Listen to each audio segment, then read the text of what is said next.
70, 80, 90-an Kenangan Masa Lalu Channel.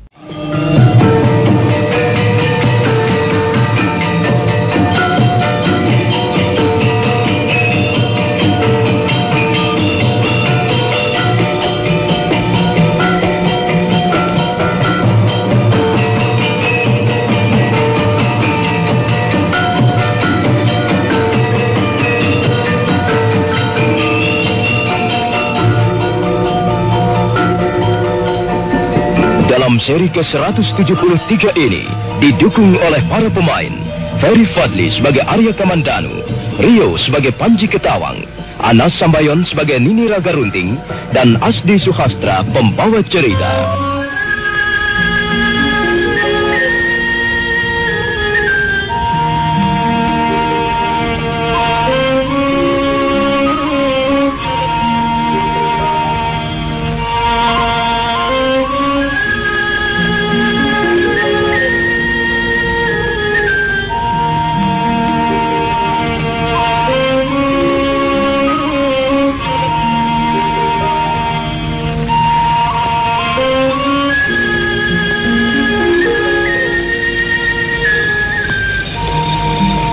Arya Kamandanu seringkali merasa kesal karena keponakannya malas berlatih olah kanuragan. Goncangan-goncangan kehidupan yang dialami selama ini membuat dia kurang mampu mengendalikan diri. Seringkali Panji Ketawang kena damprat dan bentakan-bentakan. Tapi Arya Kamandanu segera menyesal begitu melihat keponakannya menangis dengan pandangan mata tak bersalah. Buru-buru dia berusaha menghibur hati bocah kecil itu. Dan pada malam harinya, sebelum berangkat tidur, dia memberi nasihat banyak-banyak tentang berbagai hal.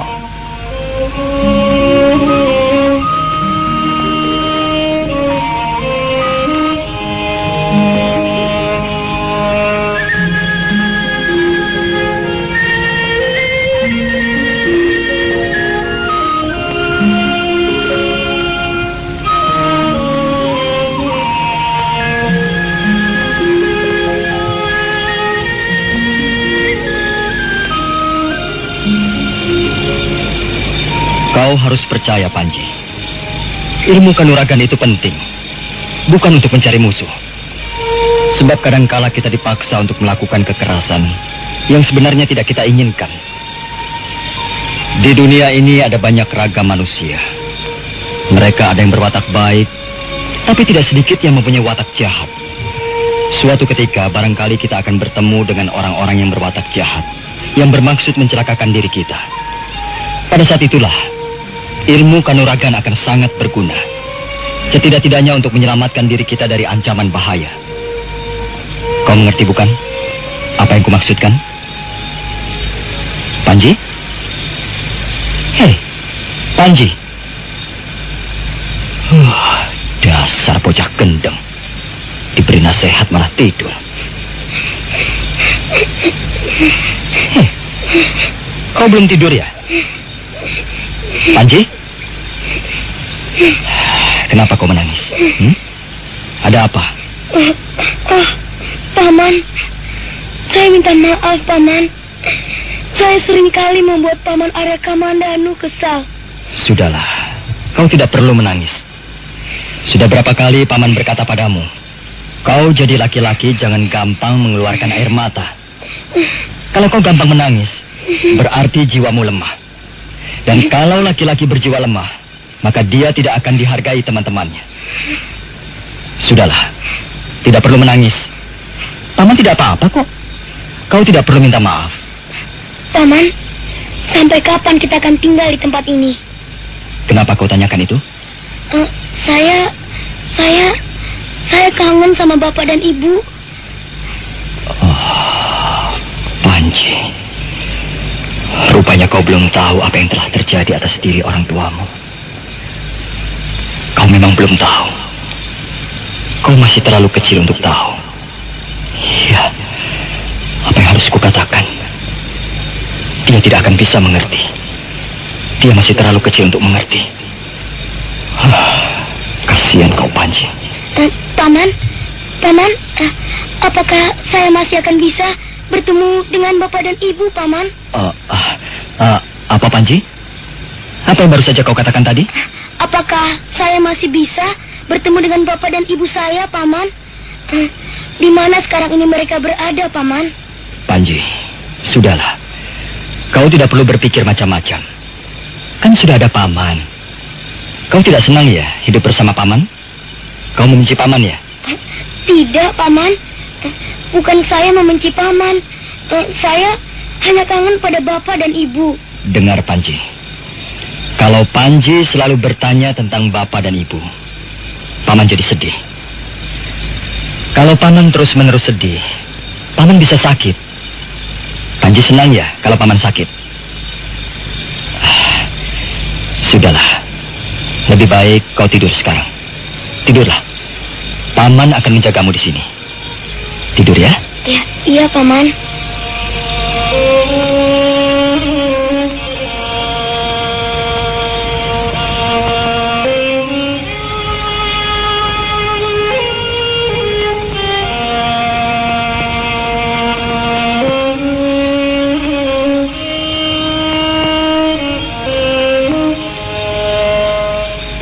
Akhirnya Panji Ketawang tidur pula sekali. Dengan perasaan iba, Arya Kamandanu mengusap kepala bocah itu. Si bocah menggeliat dan membalikkan tubuhnya. Arya Kamandanu lalu menyelimuti tubuh keponakannya dengan sepotong kain yang sudah usang.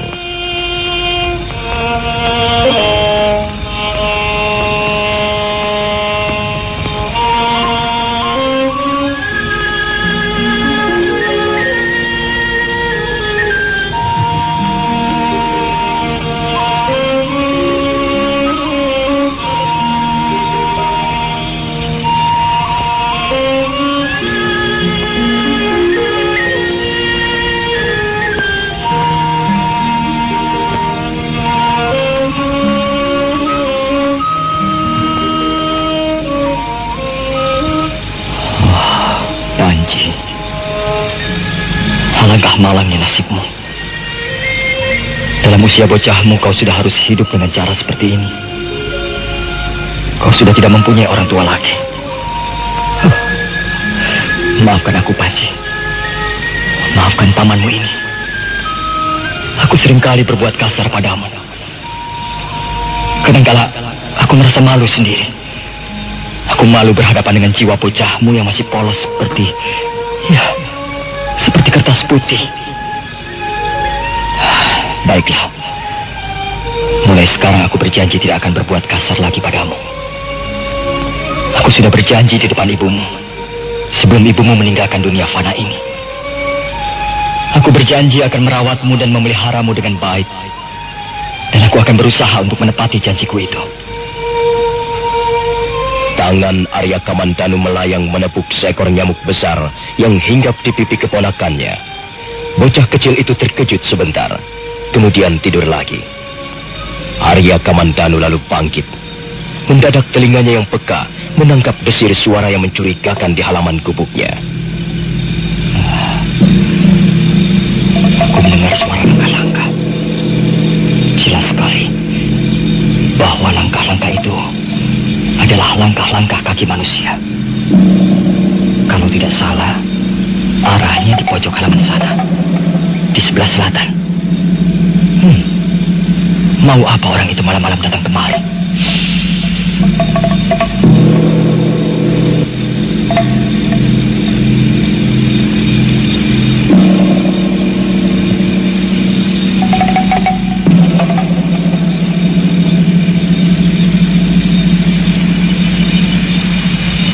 Arya Kamandanu menutup pintu gubuknya sebelum melangkah keluar. Sebentar kemudian dia sudah berada di pojok halaman yang remang-remang. Suasana sangat lengang dan sunyi. Sementara di atas langit penuh bertaburan bintang gemintang. Cahaya bulan menerangi bukit-bukit kecil yang bertebaran di sekitar lereng Gunung Arjuno. Arya Kamandanu tersentak. Jantungnya seolah-olah berhenti berdenyut. Tiba-tiba saja dia melihat sesosok tubuh manusia di hadapannya. Manusia itu jelas adalah seorang perempuan. Dia duduk dengan tenangnya, bersila di atas sebongkah batu karang. Arya Kamandanu sudah akan melangkah, tapi segera dia mengurungkan niatnya begitu mendengar sebuah kidungan. Kidungan itu bernada sangat sendu. Iramanya mengalun sedih dan memancarkan kasih sayang seorang ibu sejati.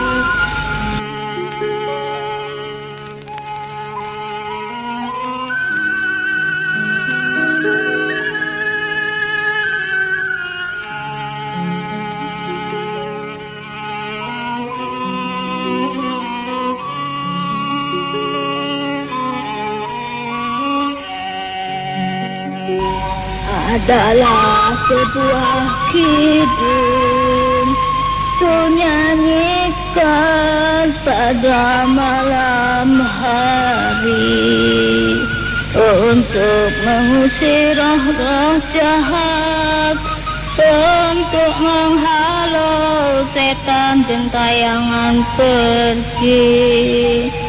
Adalah sebuah kidung kunyanyikan untuk si bocah kecil ini. Tidurlah biar, pejamkanlah matamu. Marilah ku dekat dalam kehangatan selendangku. Tidurlah dan bermimpi tentang masa kanak-kanakmu yang indah. Jika kau terbangun besok pagi, tertawalah sepuas-puasmu bersama matahari. Oh alah, mengapa kau berdiri di situ?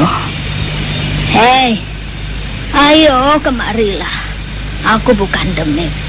Aku manusia biasa yang bisa diajak bicara.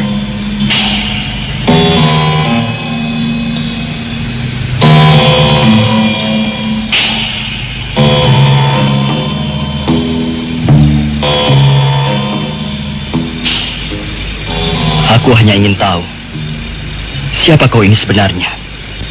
Dan apa maksudmu datang kemari? Kalau tidak salah, sudah 2 kali ini kau datang mengintai tempat tinggalku. Kau keliru. Aku sudah sering mampir ke tempat ini. Bahkan sebelum kau tinggal di sini, aku sudah sering datang ke tempat ini. Mungkin kau benar. Memang aku belum lama tinggal di sini. Dulu bait-bait kidungmu sangat indah dan mengesankan. Mengapa kau memperdengarkan kidungan itu padaku? Apakah kau mempunyai maksud-maksud tertentu? Tidak. Kidungan itu adalah milikku. Kalau aku menyanyikannya, itu juga untuk diriku sendiri. Bahwa kau kebetulan ikut mendengarnya, aku tidak ambil peduli. Aku tidak mempunyai maksud apa-apa. Kau jangan terlalu berprasangka. Baiklah, maafkan aku. Kau tidak perlu minta maaf padaku. Aku masih penasaran. Hatiku mengatakan bahwa kau bukanlah orang yang jahat. Tapi aku tidak tahu apa sebenarnya yang kau inginkan. Oh, iya. Aku ingin bicara denganmu. Tentang apa? Namaku Nini Raga Runting. Sudah hampir 70 tahun aku menghirup udara di permukaan bumi ini. Sudah berbagai macam peristiwa aku saksikan dengan telinga dan mata kepalaku sendiri. Aku tahu bahwa hidup ini terdiri dari 2 unsur. Alam ini diciptakan serba 2, di mana yang satu berpasangan dengan yang lain. Ada siang, ada malam. Ada tinggi, ada yang rendah. Ada yang luhur, ada yang hina. Aku tahu. Akhirnya suatu ketika seorang laki-laki harus mengawini seorang wanita. Mereka lalu hidup berpasangan sebagai suami istri. Mereka lalu berusaha saling membahagiakan, saling mengisi. Tapi biasanya laki-laki lalu berbuat tidak adil. Dia selalu meminta lebih banyak dari apa yang sepantasnya diterimanya. Dan si wanita selalu menjadi korban karenanya. Oh, Di dunia ini banyak sekali wanita yang hidup menderita. Hidup terlunta-lunta gara-gara sifat dan watak laki-laki yang ingin menang sendiri. Bagaimana pendapatmu? Kau bicara tentang keadilan. Tapi kukira pendapatmu itu pun tidak adil. Kukira tidak semua laki-laki seperti itu. Bagaimana dengan kau sendiri? Aku? Ya. Apa maksudmu? Apakah kau cukup berlaku adil terhadap istrimu? Dari mana kau tahu bahwa aku sudah punya istri? Aku tidak mengatakan bahwa kau punya istri. Kukira sebaiknya kau tidak pernah punya istri. Kau tidak patut hidup berdampingan dengan seorang wanita. Kau jangan mudah menilai seseorang. Kukira kau adalah seorang wanita tua yang kurang bijak. Kita belum saling mengenal. Kau belum tahu siapa diriku. Kau keliru, anak muda. Aku tahu siapa dirimu. Bukankah kau Arya Kamandanu, anaknya Empu Hanggareksa dari desa Kurawan?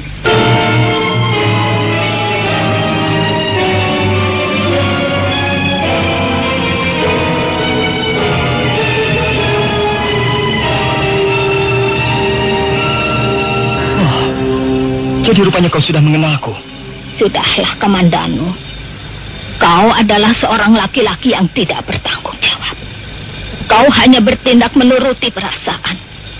Kau tidak pernah mempunyai pertimbangan lain selain menuruti pikiran-pikiranmu yang picik.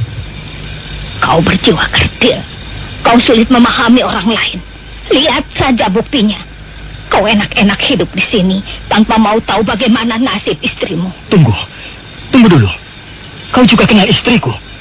Kau tahu di mana dia sekarang? Istrimu hidup menderita, Kamandanu. Dalam keadaan hamil, dia hidup terlunta-lunta. Di mana dia sekarang? Kau tahu di mana dia sekarang? Kau tidak perlu mencarinya. Tunggu. Kau tidak perlu tahu di mana dia berada sekarang ini. Kau tidak perlu mencarinya.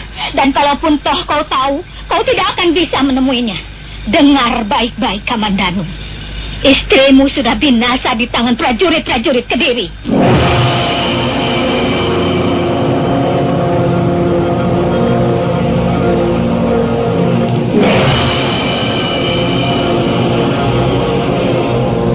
Bohong, dusta. Aku tidak percaya. Kau boleh saja tidak percaya. Dan aku tidak akan memaksamu untuk percaya. Tunggu dulu. Aku mempunyai keperluan lain. Aku tidak bisa lama-lama berada di tempat ini. Kurang ajar. Kau pasti sengaja datang kemari untuk mengganggu ketentramanku. Aku tidak percaya apa yang baru saja kau sampaikan padaku. Aku tidak percaya bahwa Mesin sudah meninggal. Kau...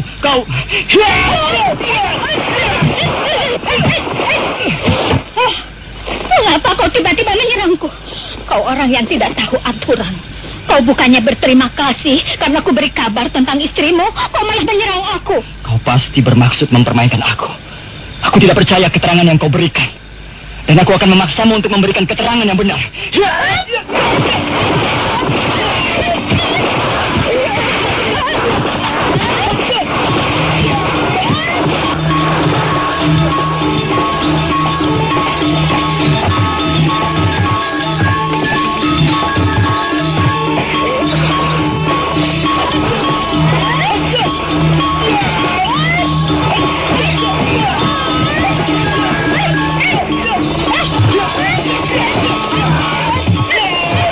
Arya Kamandanu ingin segera bisa memenangkan pertarungan.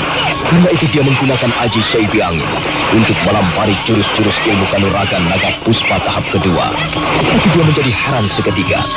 Perempuan tua yang menjadi lawannya ternyata mampu mengimbangi kemampuan ilmunya. Bahkan nampaknya lawannya itu masih berada di atas angin. Jurus-jurusnya, baik jurus pertahanan maupun jurus yang bersifat menyerang, sangat aneh bentuknya. Arya Kamandanu menjadi kesal.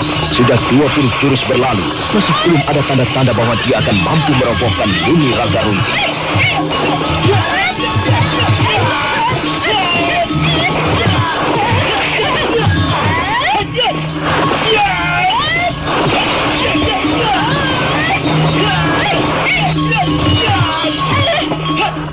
Nah, Arya Kamandanu, aku tidak bisa lama-lama melayanimu. Aku mempunyai urusan yang lebih penting. Hei, tunggu dulu. Jangan pergi dulu.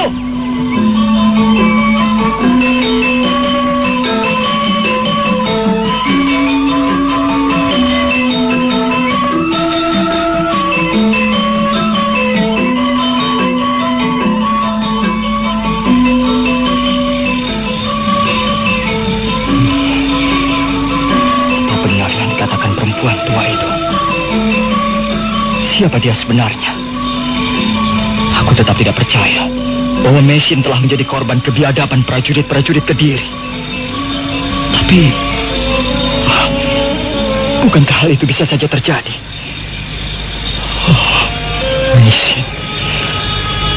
Kalau sampai hal itu benar-benar terjadi, aku merasa berdosa sekali. Aku...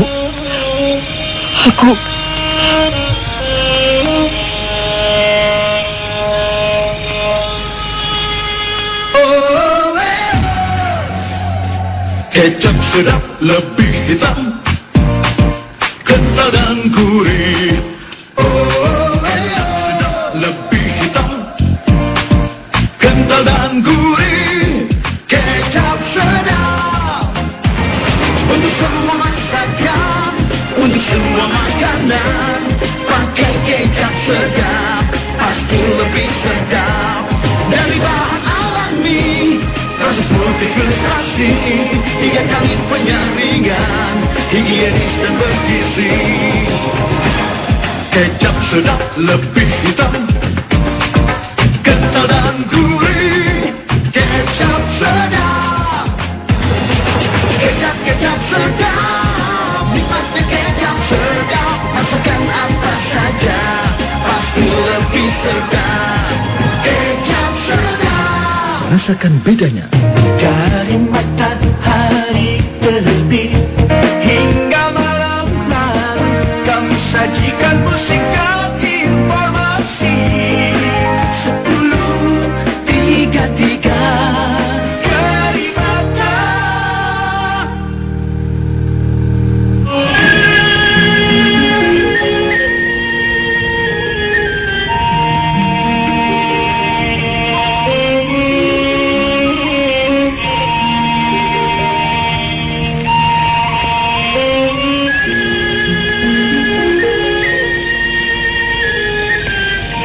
Untuk sesaat lamanya, Arya Kamandanu masih berdiri termangu di sudut halaman. Walaupun dia tidak begitu percaya berita yang disampaikan perempuan tua itu, namun hatinya berdebar juga. Sungguh-sungguh akan terasa berat jika harus menerima kenyataan bahwa Mesin sudah tak ada lagi. Dia sebenarnya sangat mencintai wanita itu, yang sekarang ini sudah menjadi istrinya. Kalau toh dia tidak menunjukkan perasaan cintanya kepada Mesin, hal itu karena dia merasa telah dikecewakan. Hatinya telah patah arang. Rasa kecewa itu bagaikan ujung sebilah pisau yang telah menikam dan merobek-robek jantungnya. Tapi setiap kali dia ingat bahwa sebenarnya Mesin tidak bersalah, maka dia tidak bisa berbuat apa-apa selain meratapi nasibnya sendiri. Malam semakin larut. Sekali waktu bulan tenggelam di balik awan, kabut pegunungan yang dingin mulai turun perlahan-lahan ketika Arya Kamandanu melangkah menuju gubuknya.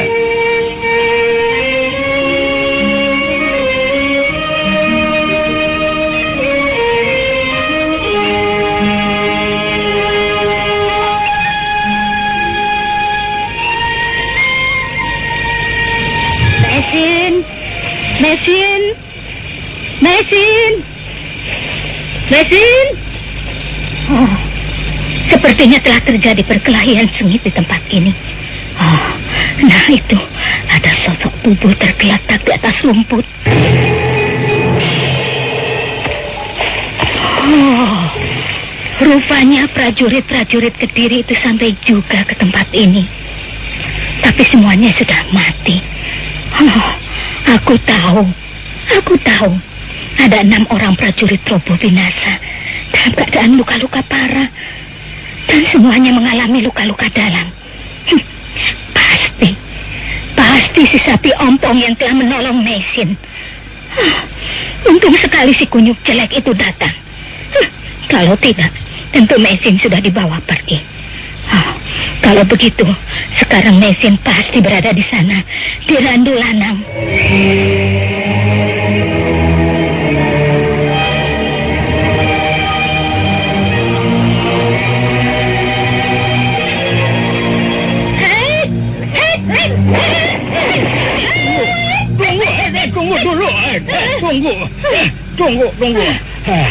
Tunggu dulu, Kambing Peot. Apa? sabar. Ada apa ini? Kok tiba-tiba menyerang seperti orang kesurupan? Jangan pura-pura, Sapi Ompong. Kau sudah menculik Mesin. Aduh. Jangan menuduh orang sembarangan saja. Yang menculik itu siapa? Apakah aku ini punya tampang seorang penculik wanita? Buktinya Mesin tidak ada lagi di rumahku. Pasti kau yang membawanya kemari. Tunggu dulu. Akan kujelaskan dulu. Begini, kemarin malam ada prajurit-prajurit Kediri datang ke Randuwadon. Mereka bermaksud menangkap Mesin. Nah, aku lalu membereskan mereka semuanya. Kalau tidak ada aku, Mesin pasti sudah ditangkap dan dibawa ke kota Singosari. Begitu ceritanya. Bukannya aku menculik Mesin. Oh ini ada saja. Sembarangan menuduh orang. Alah, itu pasti siasatmu saja. Kau menggunakan kesempatan untuk membuat jasa. Dan setelah itu, kau pasti memaksa Mesin pindah ke rumahmu ini. Kau memang kunyuk jelek, Sapi Ompong. Manusia licik. Gimana ini? Tunggu dulu. Tunggu dulu. Kau pun tidak lebih baik dari prajurit-prajurit Kediri yang tengik itu. Kau pun sama busuknya dengan mereka. Kau juga harus dibereskan. Tunggu dulu.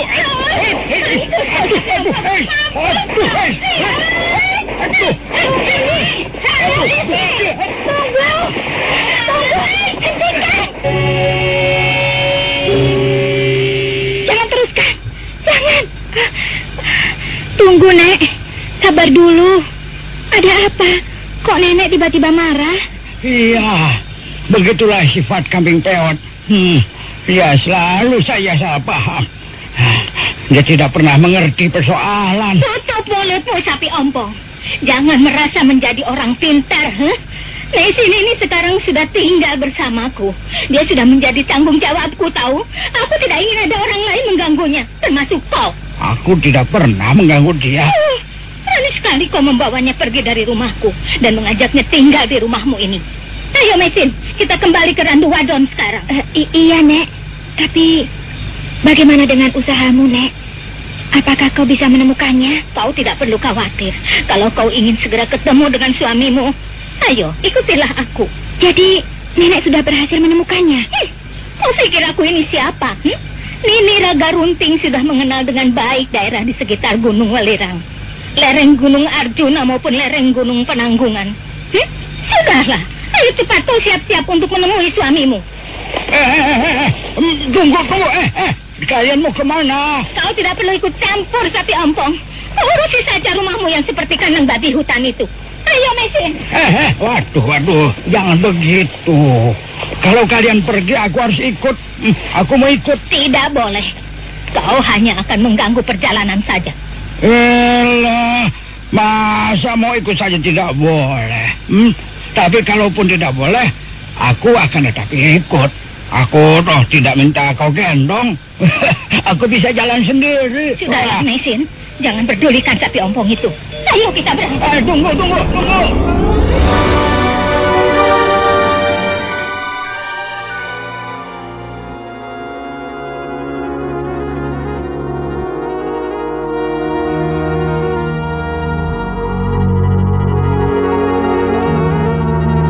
Seperti biasanya, lereng Gunung Arjuna diselimuti kabut tipis. Kabut itu melayang-layang ringan dari pohon ke pohon. Panji Ketawang sudah tidur sejak sore tadi. Arya Kamandanu sendiri sebenarnya sudah merasa lelah dan mengantuk. Tapi walaupun sudah dicoba beberapa kali, pikirannya tak mau juga dibawa tidur. Dia kelihatan gelisah. Semenjak pertemuannya dengan Nini Raga Runting beberapa malam yang lalu, dia memang menjadi gelisah. Arya Kamandanu lalu bangkit dari pembaringannya. Dia mencium kening Panji Ketawang sebelum bergerak ke arah pintu. Baru saja tangannya menguak daun pintu, ketika mendadak telinganya menangkap desingan benda yang melesat sangat cepat. Kurang ajar. Ada yang ingin membokong aku dengan lemparan senjata rahasia.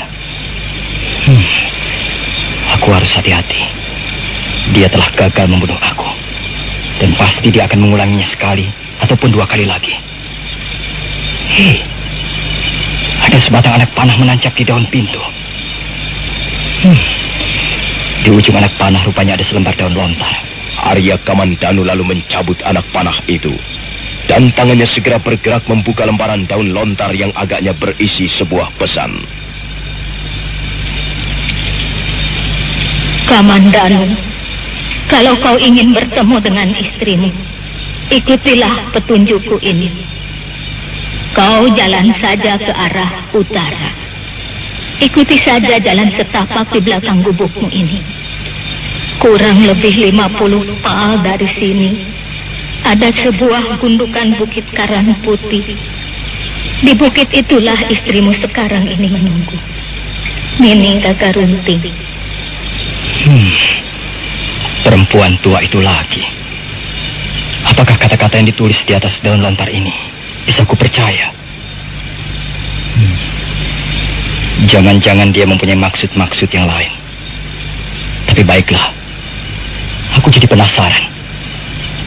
Apapun yang terjadi, aku akan datang ke Bukit Karang Putih.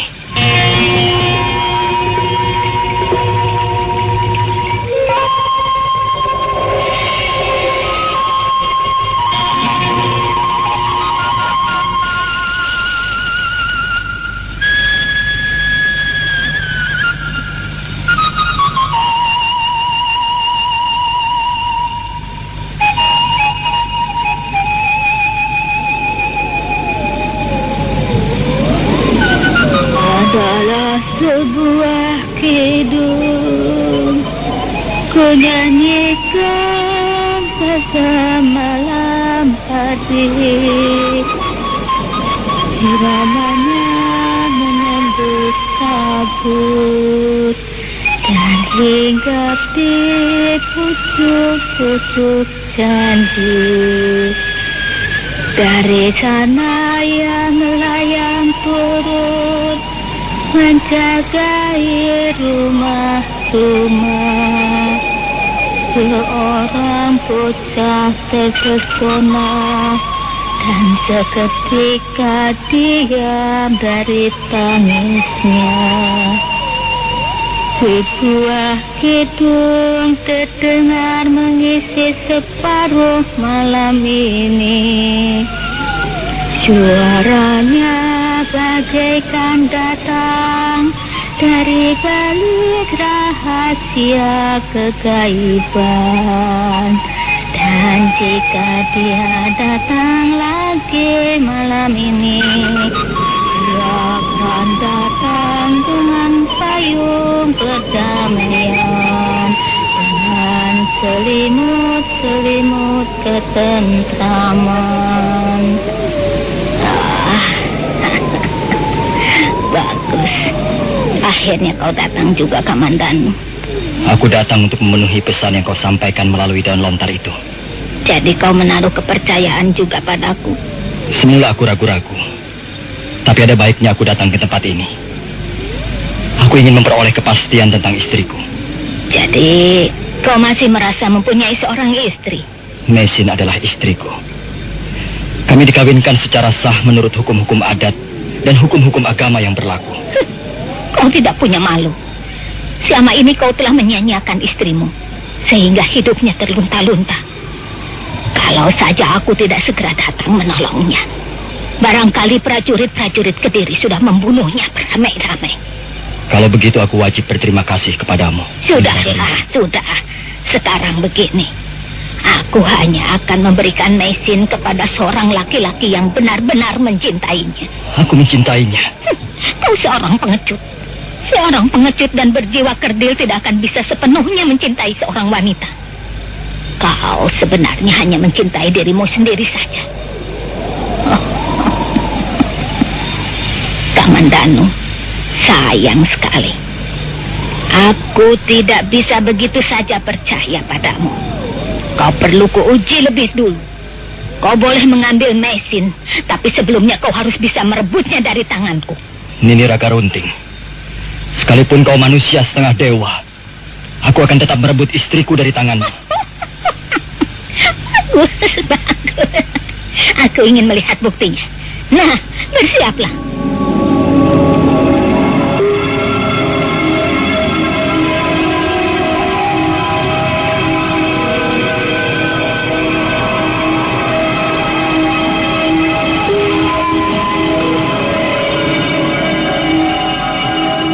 Nini Raga Runting kemudian nampak mengurai selendangnya yang berwarna kuning. Arya Kamandanu mundur beberapa langkah untuk bersiap-siap menghadapi serangan.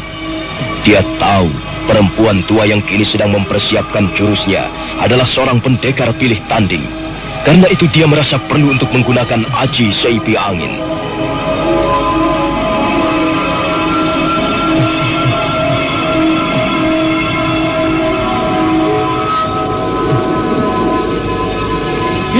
Kamandanu, kalau kau dapat merobohkan aku, mengalahkan aku, kau berhak mengambil istrimu kembali. Tapi sebaliknya, kalau kau dapat kurobohkan, maka jangan harap kau akan dapat bersatu lagi dengan Meisin.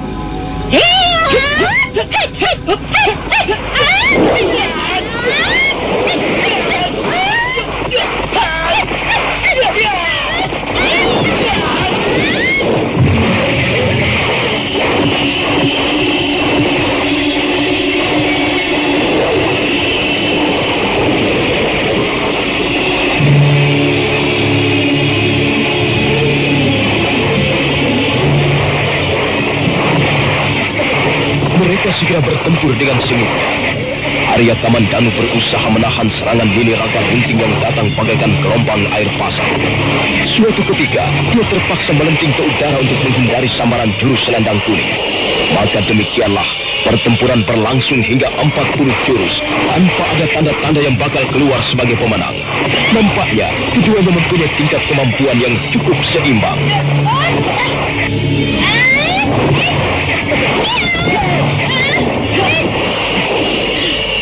Ayo Kamandanu, kau belum bisa merobohkan aku. Kau juga belum bisa merobohkan aku, Nini Raga Runting. Kalau begitu, pertarungan ini akan kita teruskan sampai salah satu di antaranya roboh. Mengapa kau tidak mengalah saja, Nini Raga Runting? Mengapa kita harus membuang waktu dan membuang tenaga percuma? Apa? Membuang waktu dan membuang tenaga percuma? Kamandanu, pertarungan ini adalah demi mempertahankan harga dirimu sebagai seorang laki-laki dan harga diri istrimu sebagai seorang wanita. Kau jangan menganggap pertarungan ini sepele. Tapi, Nini Raga Runting... Cukup. Kau tidak usah bicara apa-apa lagi. Sekarang bersiaplah untuk menghadapi jurus yang berikutnya. Aku tahu kau mempunyai aji seipi angin. Tapi percayalah Kamandanu, aji seipi anginmu itu tidak banyak berguna untuk menghadapi serangan-seranganku berikut ini. Kau ingin melihat buktinya? Bersiaplah.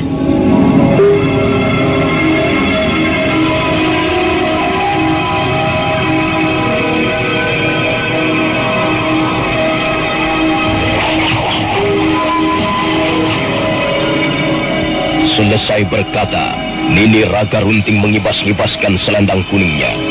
Selendang itu kemudian diselempangkan di bahunya. Kedua belah tangannya memegang ujung selendang. Dan nampak dia seperti sedang menggendong seorang anak kecil. Ya, itulah jurus andalan yang dimilikinya, yang dinamakan jurus emban gendong momongan. Jurus ini kelihatannya sangat lemah, tapi sebenarnya mengandung kekuatan yang dahsyat sekali. Untuk sesaat lamanya, Arya Kamandanu terpaku melihat perempuan tua yang sepertinya bertingkah laku tidak wajar itu. Aneh sekali kelakuan perempuan tua itu. Tapi aku tahu apa yang sekarang sedang dilakukannya. Pasti dia sedang mempersiapkan jurus-jurus andalannya.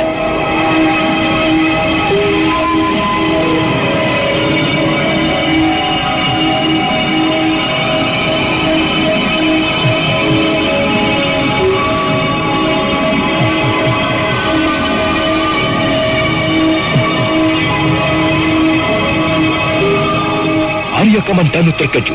Dia sama sekali tidak menduga datangnya serangan itu. Tiba-tiba saja Nini Raga Runting telah menjulurkan ujung selendangnya. Tapi pada saat itulah sebuah bayangan berkelebat ringan dan...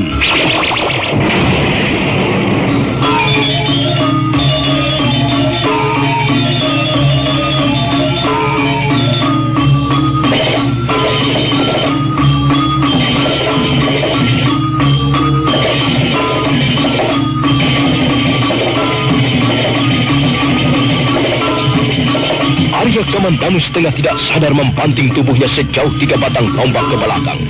Dia menjadi ternganga keheranan karena mendadak di hadapannya telah berdiri 2 orang pendekar yang sudah siap berlaga.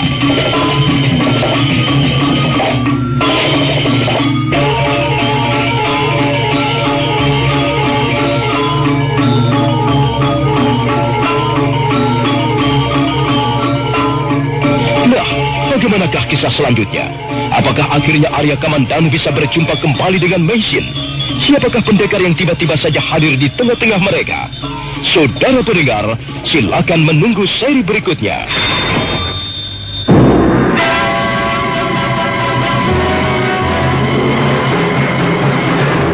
Demikian Sandiwara Radio Tutur Tinular.